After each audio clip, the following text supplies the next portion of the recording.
겨우 밥하고 빨래 좀 한다고 네가 사모님이라도 된 줄 알았어? 넌 그냥 비싼 파출부일 뿐이야. 모두들 내가 아들을 뺏기지 않으려 무릎이라도 꿇고 빌 줄 알았을 것이다. 그 오만방자한 상간녀조차 나를 비웃을 표정을 준비하고 있었으니까. 하지만 나는 그러지 않았다. 탁자 위에 놓인 35억짜리 수표를 보며 나는 웃었다. 품에 안고 있던 아들을 가볍게 바닥에 내려놓고 그들 쪽으로 등을 떠밀었다. 그토록 원하던 한씨 집안 핏줄이니 어디 한번 잘 키워보세요. 나는 수표를 집어들고 그들의 귓가에 나직이 비밀 하나를 속삭였다. 그 순간 남편은 돌처럼 굳어버렸고 시어머니는 눈을 까뒤집으며 기절해버렸다. 이건 단순한 이혼이 아니었다. 썩어 빠진 재벌가를 향한 나의 공개 처형이었다. 공기는 차가웠다. 청담동 최고급 아파트의 싸늘한 대리석 바닥처럼. 품에 안긴 2살배기 아들, 윤우도 그 한기를 느꼈는지 작은 몸을 내 품에서 불안하게 비틀며 옷자락을 꽉 움켜쥐었다. 남편, 아니 곧 전남편이 될 박민혁은 마치 물건을 감정하듯 나를 훑어보고 있었다. 너무나 익숙한 눈빛이었다. 그에게 나는 아내 이지아가 아니었다. 그저 기분 내키는 대로 사들여와 호화로운 저택의 구색을 맞추는 데 쓰는 값싼 장식품일 뿐이었다.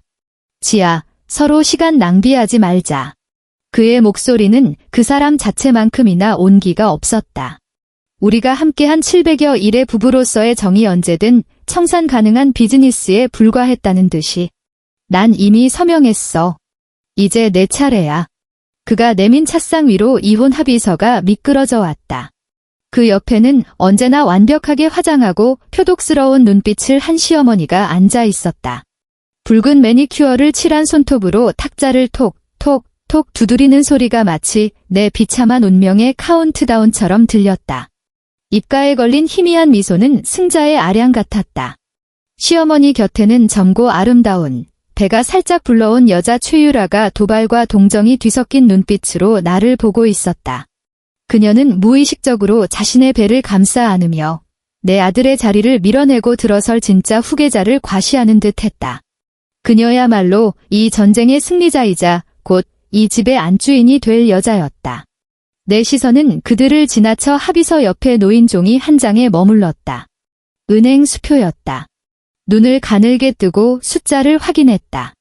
35억 원 보통 사람들에게는 천문학적인 숫자겠지만 한서그룹에게는 껌값이나 다름없는 돈은의 청춘과 자궁, 그리고 존엄을 매수한 가격이었다. 2가지 선택지를 주지. 박민혁이 드디어 입을 열어 숨막히는 침묵을 깼다.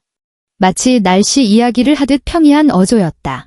하나, 이 35억을 챙겨서 당장 서명하고 내 눈앞에서 사라져. 윤우는 두고 가. 품에 안긴 윤우가 다시 한번 꿈틀거렸다. 보이지 않는 손이 심장을 꽉 쥐어짜는 듯한 통증에 숨이 막혀왔다. 윤우를 두고 가라고? 내 아들, 내 배 아파 낳은 자식, 이 지옥 같은 결혼 생활의 유일한 빛을? 그가 말을 멈추고 입꼬리를 비릿하게 올렸다. 한 푼도 없이 몸만 나가. 물론 양육권 소송을 걸 수도 있겠지. 하지만 충고하는데 안 하는 게 좋을 거야. 그가 턱짓으로 뒤에 서 있는 고급 정장 차림의 무표정한 사내를 가리켰다. 우리 한서 그룹 법무팀, 알잖아. 직업도, 수입도, 심지어 살 집조차 없는 여자가 한서 그룹 장손을 키울 자격이 없다는 걸 판사에게 증명하는 건 일도 아니지. 넌 더 비참하게 패배할 거고 결국 아이 얼굴도 못 보게 될 거야. 정말 우습지도 않군. 내 인생과 아들이 그들 눈에는 고작 간단한 객관식 문제라니. 그들은 내가 여느 어리석은 엄마들처럼 허울뿐인 양육권을 위해 모든 걸 포기하고 덤벼들다가 결국 그들 손바닥 위에서 노란하다 빈털터리로 쫓겨날 거라고 확신하고 있었다. 시어머니가 드디어 탁자 두드리던 손을 멈추고 헛기침을 하더니 적선하는 듯한 말투로 입을 열었다. 지아야, 너도 민혁이 너무 원망하지 마라. 여자가 눈치가 있어야지. 너 원래 쥐뿔도 없는 고아였는데 우리 집에 시집 온 것만 해도 전생에 나라를 구한 복인 줄 알아야지. 이제 그 돈이면 평생 먹고 살 걱정은 없잖니. 어디 조용한 시골 가서 재혼도 하고 애도 새로 낳고 살면 좋잖아. 굳이 서로 얼굴 붉힐 필요 있니? 최유라 역시 부드러운 목소리로 거들었다. 맞아요, 언니. 민혁 씨도 다 언니 생각해서 그러는 거예요. 윤우는 어차피 한씨 집안 핏줄이니까 저희가 부족함 없이 잘 키울게요. 언니는 이제 마음 편히 새 출발하세요. 언니. 저 여자가 지금 나보고 언니라고 했나? 저 순진무구한 척하는 얼굴을 보고 있자니 위산이 역류하는 것 같았다. 내 머릿속에는 제어할 수 없는 기억들이 파노라마처럼 스쳐 지나갔다. 어느 추석날 새벽, 동도 트기 전부터 거대한 주방에 홀로 서서 수십 명분의 제사 음식을 준비해야 했던 기억. 전을 부치고 탕을 끓이고 끝도 없는 나물 무침까지 나는 감정 없는 기계처럼 새벽부터 밤늦게까지 일했다. 뜨거운 기름이 튀어 손등엔 물집이 잡히고 허리는 끊어질 듯 아팠다.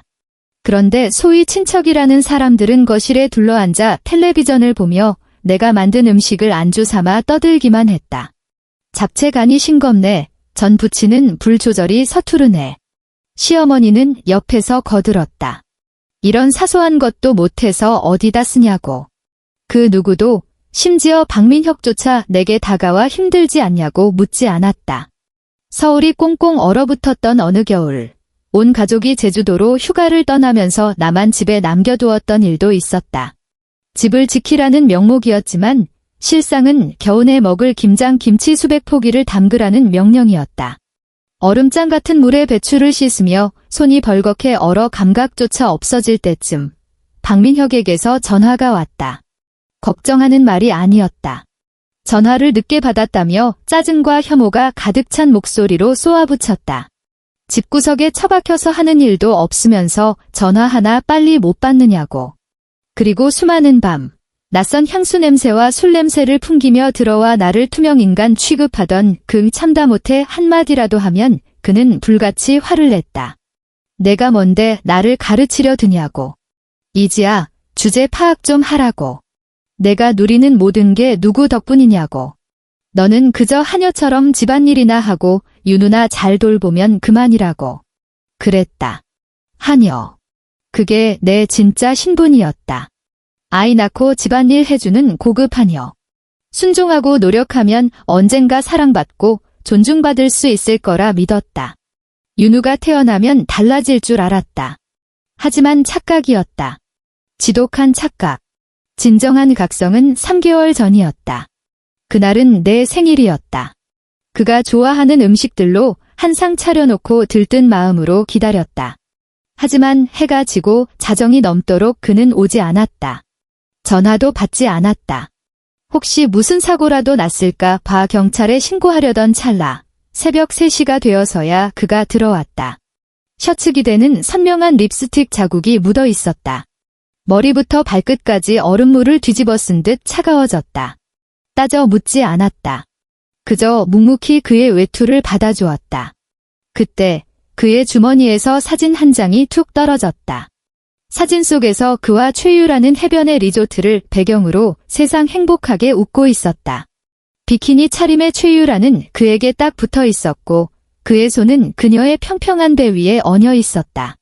배경은 내가 잡지에서 수없이 보며 동경했던 몰디브의 최고급 수상 빌라였다. 그날 그는 내게 부산으로 출장을 간다고 했었다. 그 순간 내 안에 무언가가 와장창 깨졌다. 심장이 깨진 게 아니었다. 나를 올가매던 족쇄가 깨진 것이었다. 지난 몇 년간 나를 버티게 했던 그 알량한 환상, 사랑받을 수 있을 거라는 자기기만이 그 사진 한 장 앞에서 가루가 되어 사라졌다. 눈물도 나지 않았다. 분노조차 일지 않았다. 머릿속이 하얗게 비워지더니 이내 전례 없는 명석함이 찾아왔다.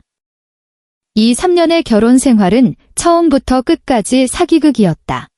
나는 그저 어른들을 안심시키고 집안의 구색을 맞추기 위한 도구였을 뿐 이제 도구가 낡았으니 폐기 처분하고 성능 더 좋은 새 도구를 들이려는 것이다. 최유라는 젊고 예쁜 데다 한서 그룹에 도움이 될 집안 배경까지 갖췄으니까. 무엇보다 그녀는 임신을 했다. 그날 이후 나는 더 이상 순종적인 이지아가 아니었다. 나는 조용히 내 살 길을 도모하기 시작했다. 늦게 들어오는 핑계 따위 묻지 않았고 정성스런 밥상도 차리지 않았다. 대신 그가 아무렇게나 벗어 던진 양복과 서류들을 정리했다. 그가 내가 까막눈인 줄 알고 방치해둔 그 서류들 속에서 나는 놀라운 것들을 발견했다. 계열사 간의 비정상적인 자금 흐름, 정치인들에게 건넨 은밀한 후원 내역, 교묘하게 조작된 회계 장부들. 나는 잠입한 스파이처럼 아무렇지 않은 표정으로 의심스러운 문건들을 모조리 찍어 나만의 클라우드에 암호화해 저장했다. 그들은 내가 세상 물정 모르는 가정주부인 줄 알았겠지만 결혼 전 내가 전액 장학금을 받으며 경영학을 전공한 수재였다는 사실을 잊고 있었다. 결혼이 내 날카로움을 무디게 했을 뿐 내 본질까지 지우진 못했다. 지금 저 의기양양한 얼굴들을 보니 헛웃음이 나왔다. 자신들이 사냥꾼이고 나를 벼랑 끝에 몰린 토끼라고 생각하겠지. 하지만 그들은 모른다. 이 토끼가 이미 다른 세상으로 통하는 땅굴을 다 파놓았다는 것을. 그리고 손에는 숲 전체를 날려버릴 기폭장치를 쥐고 있다는 것을. 어때? 결정했어. 박민혁이 짜증 섞인 목소리로 재촉했다. 내가 고통스러워하며 망설이는 꼴을 즐기는 듯 했다. 나는 깊게 숨을 들이마셨다. 차가운 공기가 폐부 깊숙이 들어오자 오히려 머리가 맑아졌다. 고개를 들어 그를 똑바로 쳐다보았다. 눈물도 히스테리도 그 어떤 동요도 없었다. 나는 웃었다. 비참한 쓴웃음이 아니었다. 마음 깊은 곳에서 우러나오는 가볍고 경쾌한 웃음이었다. 내 웃음소리에 자중이 얼어붙었다. 박민혁은 미간을 찌푸렸고 시어머니의 득의양양하던 표정은 굳어졌으며 최유라조차 승자의 여유를 거두고 의아한 표정을 지었다. 좋아. 내 목소리는 나조차 놀랄 만큼 또렷하고 차분했다. 나는 천천히 허리를 굽혀 품에 꼭 안고 있던 작은 생명을 차가운 대리석 바닥에 내려놓았다. 윤우가 당황한 듯 포도알 같은 눈망울로 나를 올려다보았다. 나는 쭈그리고 앉아 아이의 비뚤어진 옷깃을 다정하게 매만져주고 부드러운 머리카락을 쓰다듬었다. 윤우야, 이제부터 아빠랑 할머니랑 같이 있어야 해. 말 잘 듣고 착하게 지내야 한다. 알았지? 아이는 알듯 말듯 고개를 끄덕였다. 심장이 칼로 베이는 듯 아팠지만 이건 반드시 거쳐야 할 과정이었다. 버리는 게 아니다. 이것은 아이를 위해 그리고 나를 위해 두는 가장 큰 포석이었다. 나는 자리에서 일어났다. 아이를 다시 쳐다보지 않았다. 마음이 흔들릴까 봐에 나는 차상 앞으로 걸어가 세 사람의 경악 어린 시선을 받으며 우아하게 35억짜리 수표를 집어들었다. 손가락으로 수표를 가볍게 튕기자 경쾌한 소리가 났다. 거래 성립. 나는 박민혁을 응시하며 또박또박 말했다. 돈은 내가, 아이는 당신이 가져. 거실은 죽은 듯 고요해졌다. 박민혁의 얼굴은 믿을 수 없다는 표정으로 일그러졌다. 아마 잘못 들었다고 생각했을 것이다. 너 지금 뭐라고 했어? 이지야, 너 미쳤어. 돈 때문에 친아들을 버리겠다고? 그의 목소리에는 당혹감과 함께 자신의 예상이 빗나간 데 대한 분노가 서려 있었다. 그는 아들을 위해 빈털터리를 자처하는 위대한 모성을 비웃어줄 준비를 하고 있었는데 내가 대본대로 움직이지 않았으니까. 시어머니도 정신을 차리고 삿대질을 해댔다. 너 이 독한 년. 근본 없는 고아티를 내는구나. 세상에 어떻게 저런 애미가 다 있어. 돈에 눈이 멀어 핏덩이를 팔아. 최유라는 고소하다는 듯 웃고 있었다. 이런 여자라면 자신의 적수가 될 자격도 없다고 생각하는 눈치였다. 나는 그들의 아우성을 무시했다. 수표를 손에 쥐고 천천히 박민혁에게 다가갔다. 또각, 또각. 하이힐 굽소리가 대리석 바닥을 울리며 이 막장 드라마의 끝을 알리는 종소리처럼 퍼졌다. 그의 바로 앞에 멈춰섰다. 한때 내가 가장 좋아했던, 이제는 역겹기만 한 그의 향수 냄새가 코를 찔렀다. 나는 상체를 살짝 숙여 그의 귓가에 입을 가져다 댔다. 우리 셋, 그러니까 나, 그리고 그의 등 뒤에 있는 시어머니만 들을 수 있는 목소리로 속삭였다. 2년 넘게 가슴속에 묻어두었던, 나를 미치게 만들었던 그 비밀을. 고마워, 민혁 씨. 내 목소리는 연인에게 속삭이듯 감미로웠지만 뱉어내는 단어는 독을 바른 칼날이었다. 이 아이를 35억이나 주고 사가줘서 정말 고마워. 그의 몸이 순식간에 경직되는 것이 느껴졌다. 나는 그 뻣뻣한 반응을 잠시 즐기다가 진짜 핵폭탄을 투하했다. 실은 내가 몰래 친자 확인을 해봤는데 말이야. 윤우, 당신이 죽은 형, 박진혁 씨 아들이더라고. 시간이 멈춘 것 같았다. 박민혁의 얼굴에서 핏기가 완전히 빠져나가는 게 보였다. 언제나 오만과 경멸로 가득 차 있던 그 눈이 찢어질 듯 커지더니 공포와 충격으로 동공이 바늘구멍처럼 수축했다. 입술이 벙긋거렸지만 아무런 소리도 나오지 않았다. 그는 마치 벼락을 맞은 석상처럼 그 자리에 박제되었다. 그의 뒤에 있던 시어머니, 한서 그룹 장손의 할머니라는 타이틀을 훈장처럼 여기며 모든 희망을 박민혁과 윤우에게 걸었던 그 여자의 표정은 가히 압권이었다. 그녀는 후처로 들어와 전처소생인 박진혁을 끔찍이도 싫어했다. 박진혁이 박민혁보다 훨씬 뛰어나 그룹의 후계자로 인정받았기 때문이다. 3년 전 박진혁이 사고로 죽었을 때 그녀는 내심 쾌재를 불렀을 것이다. 드디어 자기 아들의 앞길이 트였으니까. 그녀가 윤우를 그토록 애지중지했던 건 단순히 손자라서가 아니었다. 자기 아들 박민혁의 핏줄이자 가문의 영광을 이어갈 유일한 증거였기 때문이다. 그런데 지금 내가 그녀에게 말해버렸다.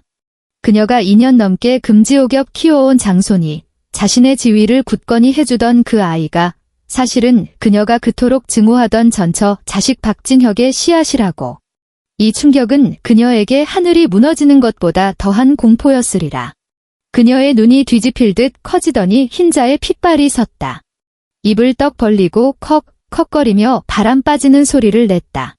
비명을 지르고 싶어 하는 것 같았지만 목소리가 나오지 않았다.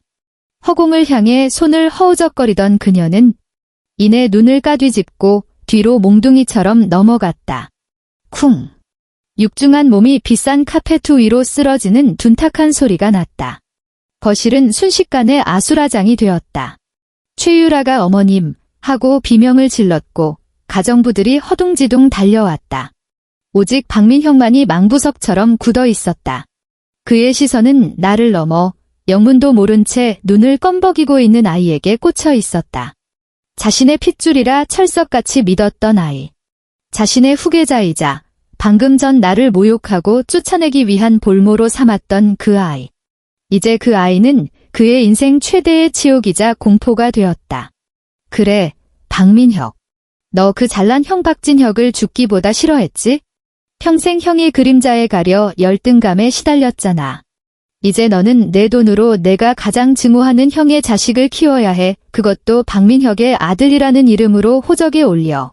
내 재산을 나눠주고 심지어 내 상간녀 뱃속에 있는 진짜 자식의 목까지 위협하게 만들면서 말이야.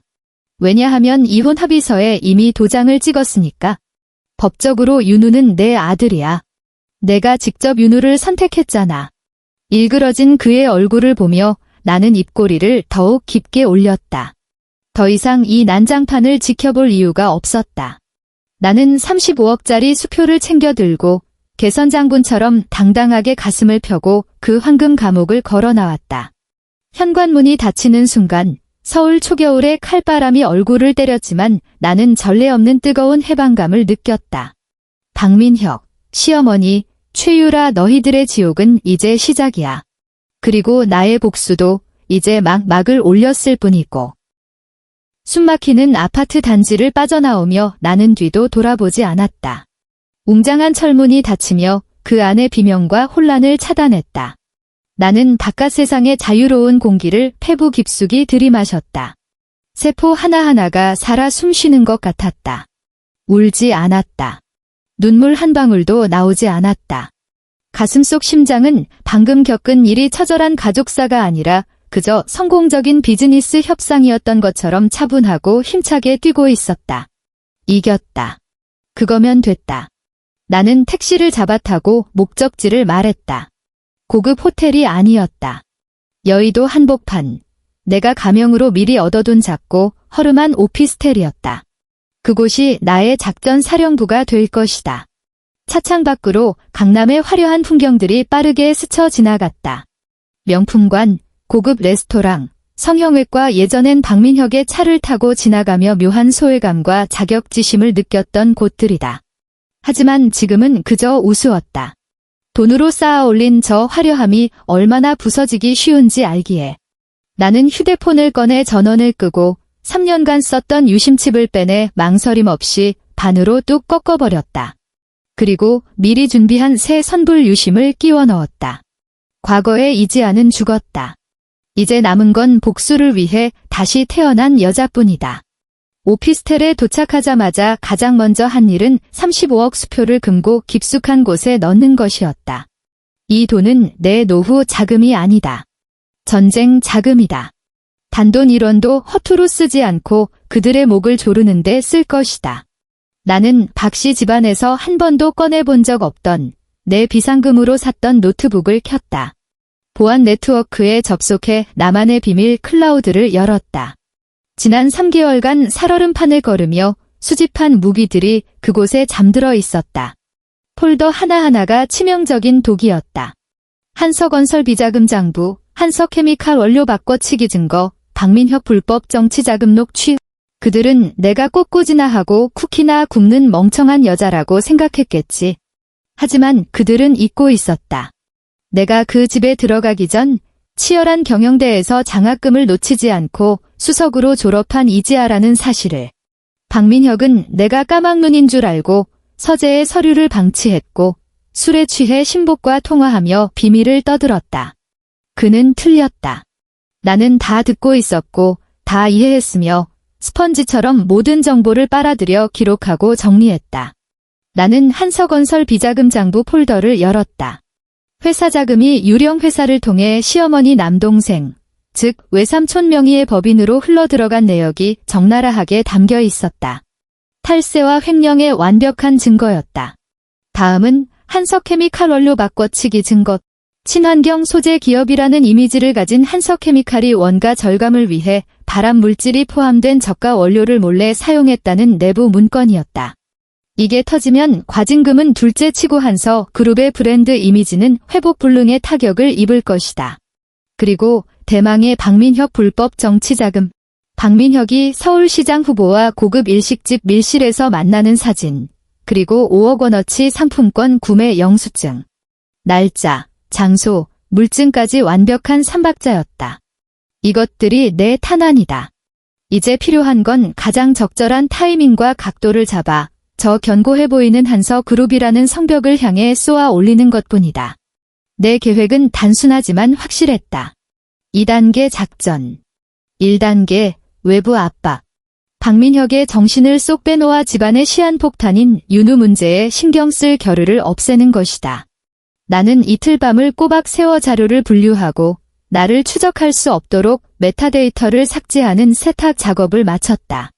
그리고 익명의 제보 메일 계정을 생성해 한석케미칼 관련 자료 중 일부를 탐사보도 전문 매체와 환경단체에 전송했다. 모든 패를 한 번에 까지는 않았다. 마치 낚시바늘에 미끼를 끼우듯 결정적인 증거의 일부만 흘려 호기심을 자극하고 후속 폭로를 위한 여지를 남겼다. 전송 버튼을 누르고 노트북을 덮었다. 이제 2단계, 더 중요하고 은밀한 작전을 시작할 차례였다. 바로 자본 잠식이다.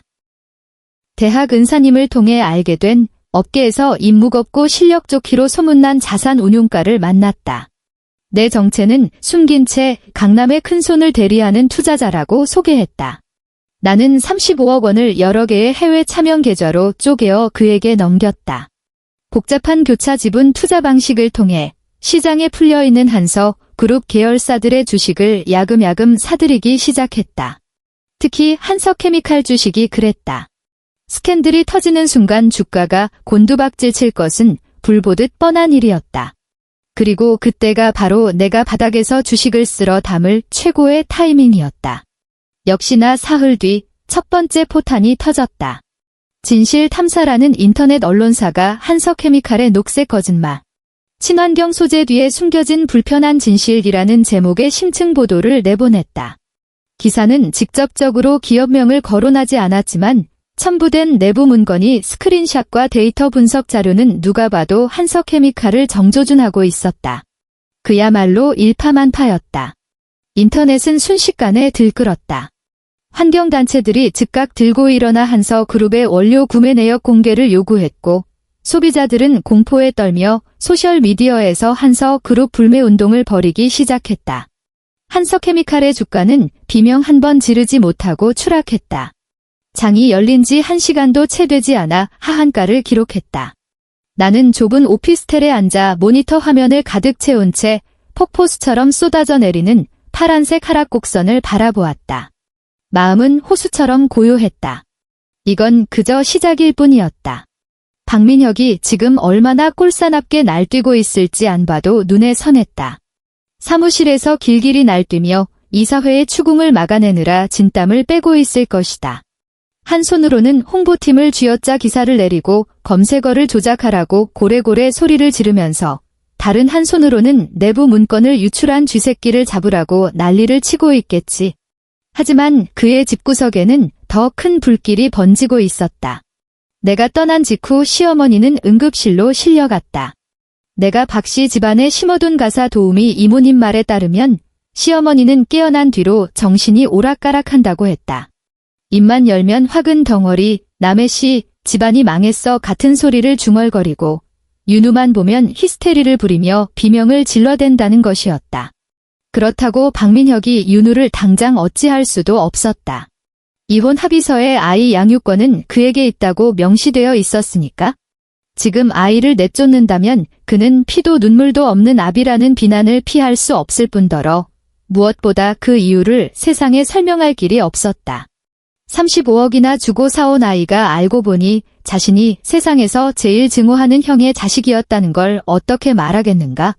그건 상류사교계의 영원한 조롱거리가 될 일이었다.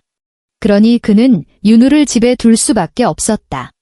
한때 자신의 자랑거리이자 어머니의 자부심이었던 아이가 이제는 눈에 박힌 가시가 되어버린 것이다. 형을 묘하게 닮은 윤우의 얼굴을 볼 때마다 아이가 고사리 같은 손을 뻗으며 아빠라고 부를 때마다 박민혁에게는 그 자체가 지옥 같은 고문이었으리라. 도우미 이모님은 수화기 너머로 목소리를 낮춰 말했다. 바깥 양반 성질이 요즘 말도 못해요. 툭하면 소리 지르고 물건 부수고 엊그제는 술에 떡이 돼서 들어와서는 어린 도련님한테 삿대질을 하며 빚쟁이네 뭐네 욕을 퍼붓더라고요. 최유라 씨가 말리다가 밀쳐지기까지 했어요. 집안 꼴이 지금 생지옥이 따로 없어요. 지옥. 아직 멀었다. 전화를 끊으며 내 입가에는 서늘한 미소가 번졌다. 박민혁, 최유라 뱃속에 있는 그 아이가 너의 희망이 될 것 같니? 이 시간만 버티면 너의 진짜 아들이 태어나 모든 게 제자리로 돌아올 거라 믿는 거야? 순진하긴.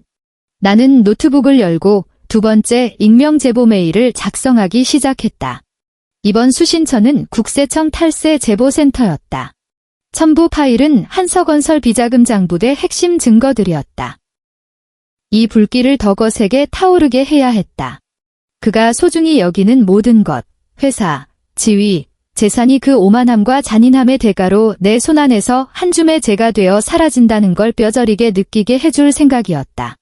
날이 갈수록 서울의 공기는 차가워졌지만 내 가슴속 불길은 더욱 뜨겁게 타올랐다. 한서케미칼의 주가는 3일 연속 하한가를 맞은 뒤 바닥을 기고 있었다. 그 사이 나의 대리인은 시장에 나온 물량을 조용히 그리고 빠르게 집어삼켜 유통주식의 5% 이상을 확보했다. 나는 이제 어둠 속에 숨은 하지만 결코 무시할 수 없는 주요 주주가 되었다. 국세청 쪽에서도 반응이 왔다. 특별세무조사팀이 한서건설에 들이닥쳐 회계장부를 압수수색하기 시작했다는 뉴스가 떴다. 박씨 일가가 인맥을 총동원해 막아보려 했겠지만 증거가 워낙 명백한 데다 여론의 관심이 집중된 탓에 예전처럼 손바닥으로 하늘을 가릴 수는 없었다. 박민혁의 숨통은 점점 조여들었다. 회사에서는 조사팀의 신문과 주주들의 원성에 시달려야 했고 인터넷에서는 그의 문란한 사생활과 조강지처를 내쫓았다는 루머가 들불처럼 번져나갔다. 비록 실체적 증거는 없었지만 이미 바닥에 떨어진 그의 이미지를 짓밟기에는 충분했다. 하지만 그를 가장 미치게 만드는 건 역시 집안일이었다.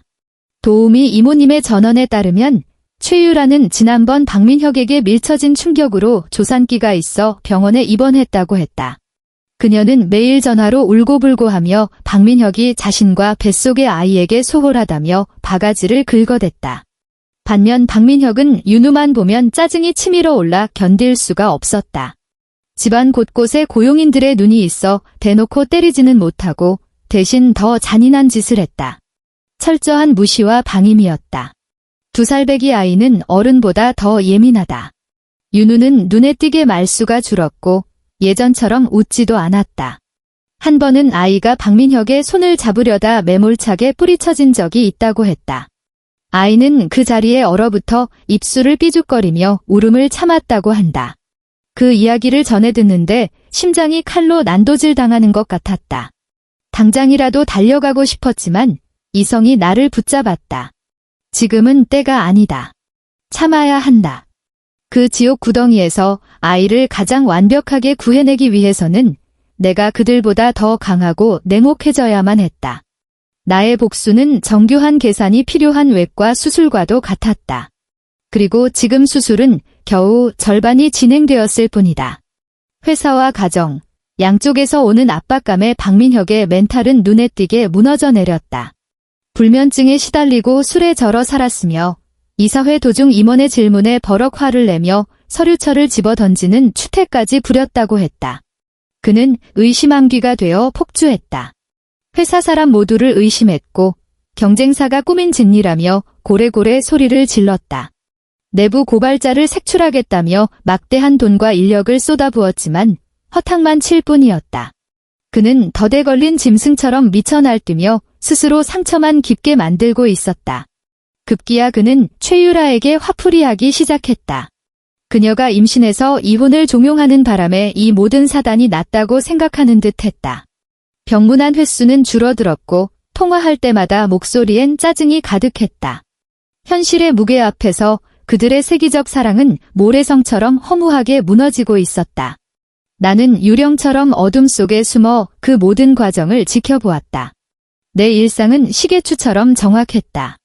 아침에는 주식 시황과 뉴스를 분석하고 오후에는 자산운용가 및 변호인단과 화상회의를 했으며 밤에는 그날의 진행 상황을 복기하고 다음 수를 계획했다. 러닝머신을 사서 매일 1시간씩 억지로 달렸다. 땀이 비 오듯 쏟아지면 잠시나마 증오와 그리움을 잊고 머리를 차갑게 식힐 수 있었다. 공부도 멈추지 않았다. 온라인 강의를 들으며 최신 금융법과 기업 인수 합병 사례를 파고들었다. 단순히 그들을 망가뜨리는 것으론 부족했다. 그들이 가장 자랑스러워하는 것을 내 손으로 빼앗아와야 했다. 그러던 어느 날 변호인단으로부터 최신 보고서가 도착했다. 세무조사와 악재가 겹치면서 한서그룹의 신규 프로젝트들이 줄줄이 중단되었고 자금줄이 마르기 시작했다는 내용이었다. 주가 방어와 투자자들을 달래기 위해 그들에게는 당장 막대한 현금이 필요했다. 결국 그들이 선택할 수 있는 최후의 카드는 비주요 계열사의 지분 매각뿐이었다. 그 매물 리스트에 한석케미칼이 있었다. 기회가 왔다. 보고서를 읽어내려가는 내 심장이 제멋대로 뛰기 시작했다. 흥분해서가 아니었다. 결전의 날이 다가왔음을 직감했기 때문이다. 나는 즉시 팀을 소집했다. 가용할 수 있는 모든 자금을 동원하세요. 나는 한석케미칼을 노리는 사모펀드 몇 곳과 연합하여 매수자 연합을 구성하고 지분 입찰에 뛰어들 준비를 마쳤다. 내 목표는 단순히 지분을 늘리는 게 아니었다. 한석케미칼의 최대 주주가 되어 이사회의 통제권을 손에 넣는 것. 그것은 내 인생을 건 도박이었다. 하지만 나는 알고 있었다. 이 판은 내가 이길 수밖에 없다는 것을. 우리가 입찰 준비에 박차를 가하고 있을 때 뜻밖의 소식이 들려왔다. 최유라가 조산을 했다. 아들이었다. 이 소식은 혼란스러운 연못에 던져진 돌멩이 같았다. 박씨 집안은 안 봐도 엉망진창일게 뻔했다. 시어머니는 몸도 성취하는 주제에 또다시 정통 손자가 태어났다는 소식에 정신이 번쩍 들어 성대한 100일 잔치를 열어야 한다고 설레발을 쳤을 것이다. 반면 박민혁의 정신 상태는 더욱 분열되었다. 한쪽에는 치욕의 상징인 형의 아들이, 다른 한쪽에는 그토록 바라던 친아들이 있었다. 갓 태어난 핏덩이를 보며 안도감을 느끼다가도 고개를 돌려 윤우를 보면 그 안도감은 순식간에 굴욕과 증오로 뒤바뀔 터였다. 그는 출구 없는 미로에 갇혔다. 친아들을 사랑하려 할수록 형의 아들이 혐오스러웠고 형의 아들을 미워할수록 이 상황을 만든 자기 자신이 혐오스러웠을 것이다. 도우미 이모님의 보고는 충격적이었다. 박민혁이 이제 윤우를 식탁에 앉지도 못하게 한다는 것이었다. 그는 보모를 시켜 아이를 별채 구석방으로 데려가 하인들의 자식처럼 밥을 먹이게 했다. 심지어 기존 보모를 내보내고 인상 험악한 중년 여성을 새로 고용해 자신의 허락 없이는 아이를 방 밖으로 데리고 나오지 말라고 엄포를 놓았다고 했다. 윤우가 감금당했다. 그 말을 듣는 순간 휴대폰을 쥔 손마디가 하얗게 질렸다. 발끝에서부터 차가운 분노가 머리끝까지 솟구쳤다. 박민혁, 이 개만도 못한 자식. 너는 실패한 남편일 뿐만 아니라 비열한 겁쟁이야. 내 무능과 원망을 고작 2살배기 아이에게 화풀이하다니. 나는 눈을 감고 깊은 숨을 들이마셨다. 냉정해지자, 이지아. 분노는 아무것도 해결해주지 않아. 지금 내가 할 일은 당장 달려가서 머리채를 잡고 싸우는 게 아니야. 계획을 앞당겨서 가장 강력한 힘으로 그 감옥을 부수고 아이를 구출하는 거야. 다시 눈을 떴을 때 내 눈동자에는 얼음장 같은 결의만이 남아 있었다. 나는 변호사에게 전화를 걸었다.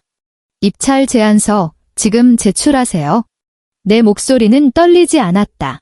그리고 서류 하나 더 준비해 주세요. 박민혁의 친권 상실 청구 소송장입니다. 사유는 아동학대. 수학이 넘어 변호사가 잠시 침묵하더니 조심스럽게 물었다. 이지아 씨, 현재 저희가 확보한 증거만으로는 조금 부족할 수도. 알아요. 왜 내가 말을 잘랐다. 증거는 내가 확보할 겁니다. 변호사님은 서류만 완벽하게 준비해 주세요. 한석케미칼 지분 양수도가 완료되는 그날이 바로 총공격의 날입니다. 전화를 끊고 창가로 다가갔다. 여의도의 야경이 눈부시게 펼쳐져 있었다. 저 수많은 불빛 아래서 금융 엘리트들은 돈과 권력을 위해 피 터지게 싸우고 있을 것이다. 그리고 나 역시 그 전쟁터 한복판에 서 있었다. 나의 전쟁은 단순히 돈을 위한 것이 아니었다. 이것은 지연된 정의를 위한 싸움이자 한 어머니의 존엄을 위한 투쟁, 그리고 내 가여운 아들을 위한 성전이었다. 윤우야, 조금만 기다려. 엄마가 곧 데리러 갈게. 이번엔 그 누구도 우리를 갈라놓지 못할 거야. 결전의 날은 예상보다 빨리 찾아왔다. 한서그룹의 자금난은 블랙홀처럼 유동성을 집어삼키고 있었다.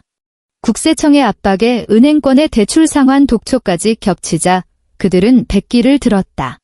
한석케미칼 매각 절차를 서두를 수밖에 없었다. 나는 이미 모든 준비를 마친 상태였다.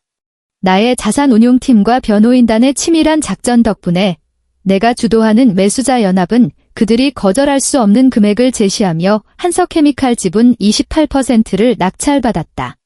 내가 개인적으로 시장에서 긁어모은 지분까지 합치면 나는 박씨 일가를 제치고 명실상부한 한석케미칼의 최대 주주가 되었다.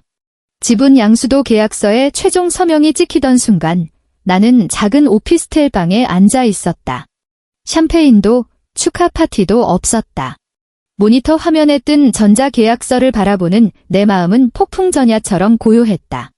판은 다 짜였다. 이제 장군을 부를 차례다. 나는 최대 주주의 자격으로 즉각 임시 주주총회 소집을 요구했다. 안건은 이사진 전원 교체. 이 소식은 박민혁에게 마른 하늘의 날벼락이었을 것이다. 그는 꿈에도 상상하지 못했을 것이다. 자신을 벼랑 끝으로 몰아넣고 회사를 집어삼킨 의문의 큰손이 자신이 쓰레기처럼 내다버린 전처일 줄은. 주주총회는 일주일 뒤 광화문에 있는 한서그룹 본사 대회의실로 잡혔다. 그 일주일 동안 나는 쉴 새 없이 움직였다. 변호인단을 통해 박민혁의 아동학대 고발장을 법원에 접수했다.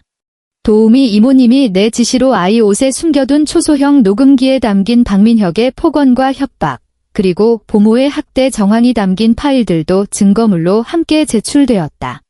그리고 더 중요한 일 하나를 마무리했다.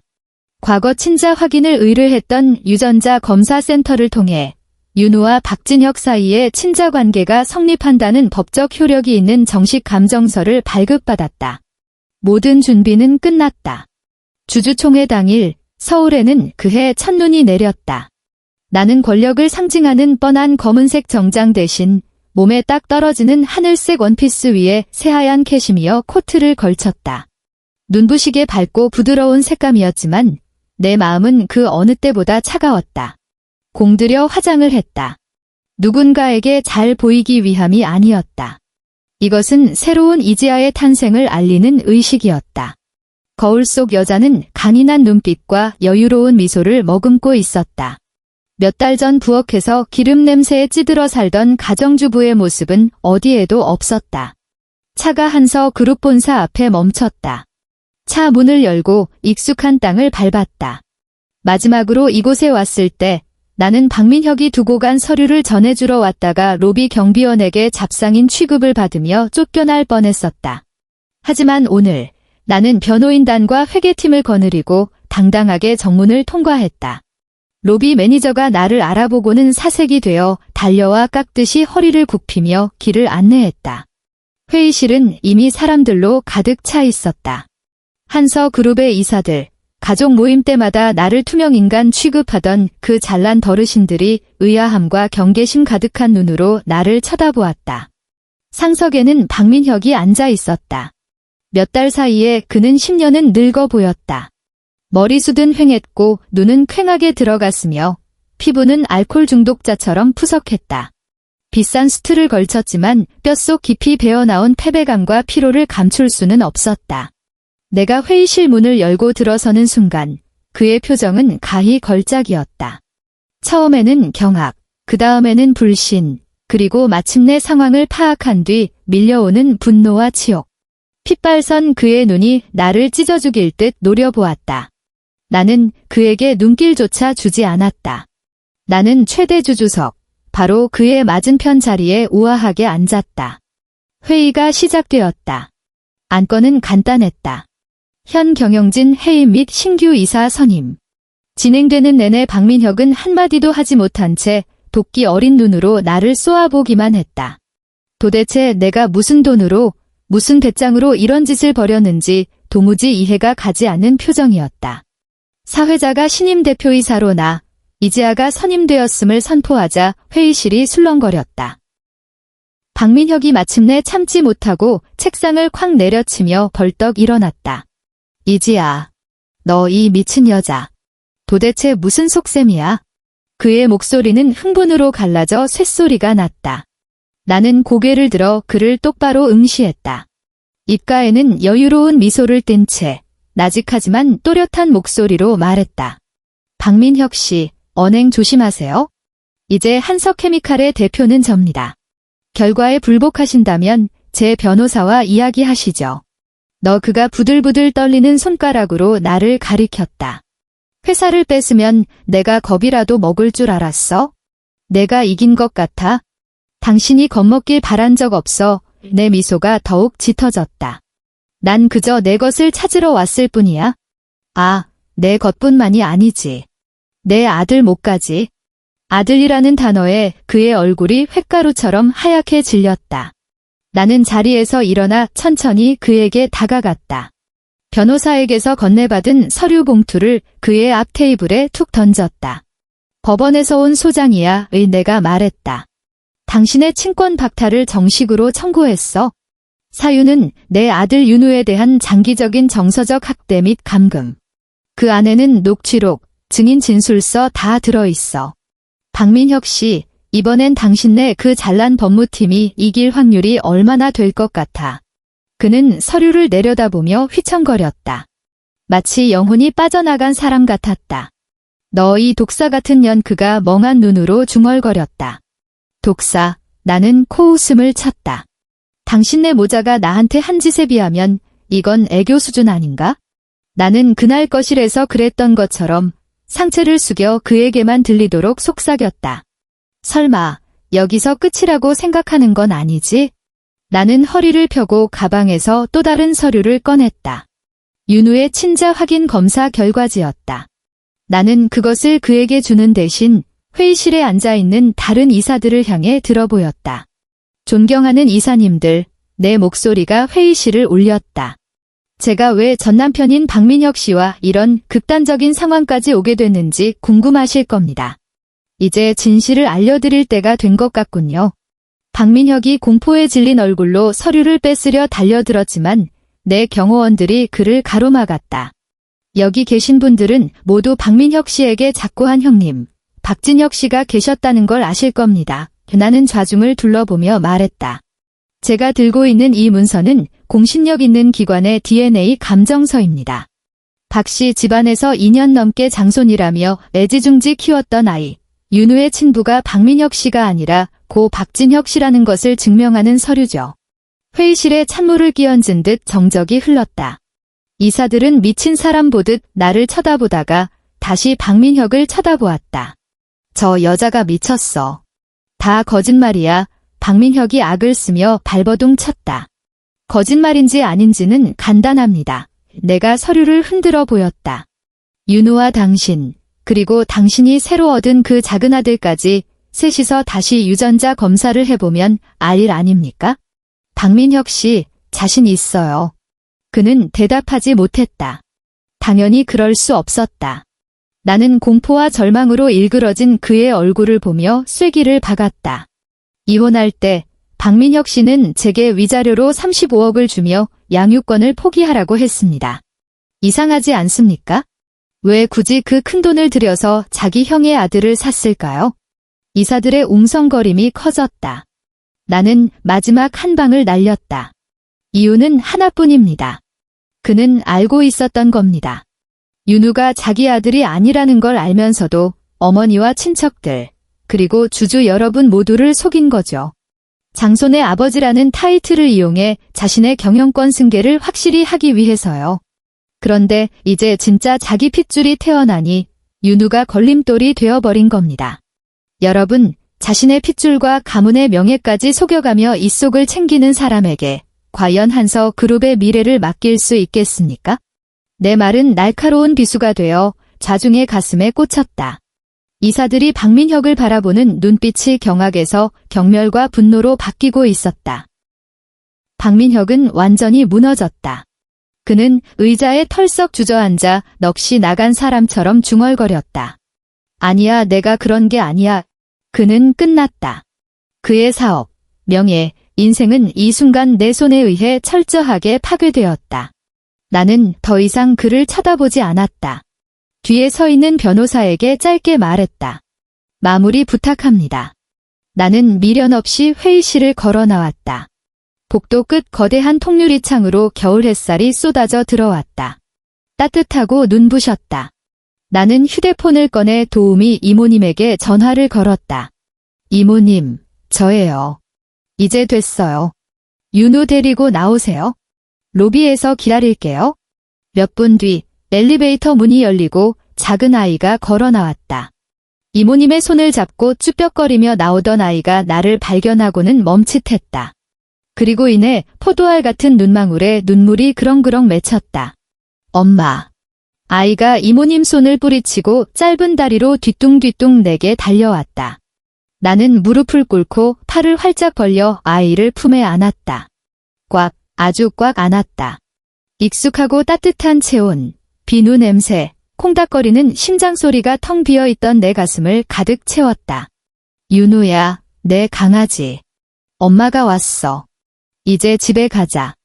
아이의 이마에 입을 맞추자 참았던 눈물이 볼을 타고 흘러내렸다. 슬픔의 눈물이 아니었다. 그것은 환희였고 부활의 신호탄이었다. 아이를 안고 일어섰다. 유리창 너머로 쏟아지는 햇살이 우리 모자를 감싸 안으며 모든 어둠을 몰아냈다. 나는 뒤를 돌아 저 높이 솟은 한서 그룹의 마철로를 올려다보았다. 꼭대기층 회의실에서 박민혁이 얼마나 처참하게 절규하고 있을지 눈에 선했다. 나는 희미하게 미소 지으며 나직이 읊조렸다. 박민혁, 그 35억은 내 청춘을 산 위로금이 아니었어. 내가 너에게 청구한 복수의 원금이었지? 한서케미칼의 대표 자리, 그리고 지금 내가 겪고 있는 그 모든 고통은 그에 대한 이자야.